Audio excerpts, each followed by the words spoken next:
नमस्कार दोस्तों, जन मुद्दों की बात धर्मराज के साथ मेरे शो में आप सबका स्वागत है। बिहार में कुछ सीटों पर उपचुनाव होने जा रहे हैं।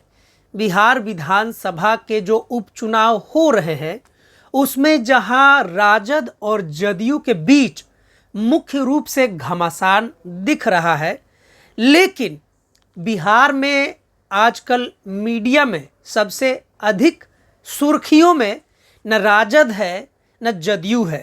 भले ही बिहार के मुख्यमंत्री श्री नीतीश कुमार की पार्टी जदयू भाजपा गठबंधन के साथ सत्ता में है, लेकिन अखबारों को सबसे ज़्यादा दिलचस्पी प्रशांत किशोर में है। उनके द्वारा हाल ही में 2 अक्टूबर को जो पार्टी बनी थी जन सुराज पार्टी, उसमें है। प्रशांत किशोर पहली बार बिहार के उपचुनाव में कुछ सीटों पर अपने उम्मीदवार उतार रहे हैं और जनसुराज पार्टी का किस्मत आजमा रहे हैं। प्रशांत किशोर चुनाव में जाने से पहले बिहार में लंबे समय तक पद यात्रा करते रहे और प्रशांत किशोर का यह दावा है कि वह बिहार की सूरत बदल देंगे, बिहार का पिछड़ापन बदल देंगे। हालांकि बिहार का सूरत बदलने की आड़ में जैसी भाषा का इस्तेमाल प्रशांत किशोर बिहार के स्थापित राजनीतिक दलों के बारे में करते रहे हैं, उस पर काफ़ी गंभीर चर्चा होती रही है। प्रशांत किशोर पर राजद को लेकर खासकर जातिवादी होने का भी आरोप लग रहा है। कारण यह है कि प्रशांत किशोर राजद के नेता पूर्व उप मुख्यमंत्री तेजस्वी यादव को 8वीं फेल कहकर लगातार अपने पदयात्रा में, अपने मंचों में मजाक उड़ाते रहे हैं। तेजस्वी यादव के 8वीं फेल होने की बात कहने के कारण जनसुराज पार्टी के जो संस्थापक हैं प्रशांत किशोर बिहार में खासकर अखबारों में ज़्यादा जगह पाते हैं, बड़ी तेजी से लोकप्रिय हो गए हैं। प्रशांत किशोर का दावा यह भी है कि भारत के वर्तमान प्रधानमंत्री नरेंद्र मोदी को जिताने का काम भी प्रशांत किशोर ने ही किया था। कम से कम प्रशांत किशोर की ऐसी छवि बिहार में बनाई हुई है।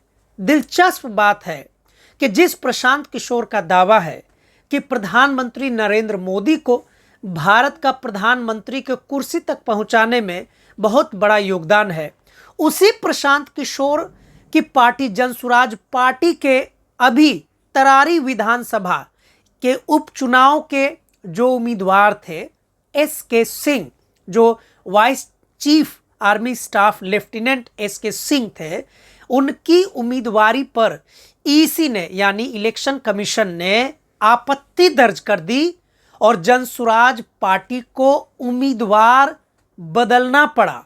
बल्कि इलेक्शन कमीशन ने सीधा सीधा कहा कि आपको तरारी विधानसभा के उम्मीदवार के रूप में एसके सिंह को बदलना ही पड़ेगा।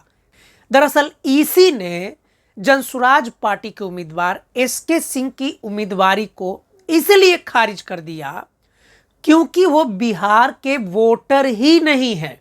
2020 तक एसके सिंह बिहार के वोटर थे। हाल ही में वो नोएडा के वोटर हो गए, यानी उत्तर प्रदेश के वोटर हो गए, जिसके कारण जब बिहार विधानसभा यानी तरारी विधानसभा से उपचुनाव के लिए एसके सिंह की उम्मीदवारी का पर्चा दाखिल हुआ तो ईसी ने जनसुराज पार्टी को जांच के बाद आगाह किया कि आपको यह उम्मीदवार बदलना पड़ेगा और उसका आधार है कि वे बिहार के वोटर ही नहीं हैं। इस रवैये के बाद से, ईसी के इस सलाह के बाद से, चेतावनी के बाद से प्रशांत किशोर ने तरारी विधानसभा के अपने उम्मीदवार एसके सिंह को बदलना पड़ा और उसकी जगह पर किरण सिंह नाम की उम्मीदवार को टिकट दिया, यानी चुनाव लड़वाने के लिए पर्चा भरवाया। किरण सिंह कुल मिलाकर 10वीं ही पास है। तरारी विधानसभा हाल ही में कॉमरेड सुदामा प्रसाद के लोकसभा सांसद बनने के कारण खाली हुआ है। तरारी विधानसभा में पढ़े लिखे लोगों की संख्या कम होगी ऐसा हो नहीं सकता है। प्रशांत किशोर बिहार की पदयात्रा में घूम घूम कर यह नारे लगा रहे थे कि वह बिहार को 8वीं फेल तेजस्वी यादव से बचाएंगे और किसी पढ़े लिखे व्यक्ति को राजनीति में अवसर देंगे। हालत तो आप देख ही चुके हैं कि जिस प्रशांत किशोर ने खूब आगे बढ़कर, बहुत आगे बढ़कर अपनी तारीफ के कसीदे पढ़वाए और प्रधानमंत्री नरेंद्र मोदी को प्रधानमंत्री बनाने का श्रेय भी लूटा, उस प्रशांत किशोर को यह मौलिक बात की जानकारी नहीं थी कि जो व्यक्ति बिहार का वोटर ही नहीं है वह बिहार विधानसभा का चुनाव आखिर कैसे लड़ेगा। अगर प्रशांत किशोर को मान भी लें कि यह मौलिक जानकारी थी तो प्रशांत किशोर को अगर ध्यान नहीं रहा होगा तब भी दूसरा सवाल है। जिस प्रशांत किशोर को यह भी ध्यान देने की जरूरत नहीं महसूस हुई कि उनके उम्मीदवार आखिर बिहार के वोटर हैं भी नहीं, हैं या नहीं, उस प्रशांत किशोर से बिहार को बदलने की कितनी उम्मीद की जा सकती है, वो कितना बिहार बदलेंगे, इसका उदाहरण आप सबके सामने है। आज के लिए इतना ही, आगे फिर मिलेंगे अगले मुद्दे पर। तब तक के लिए शुक्रिया, धन्यवाद।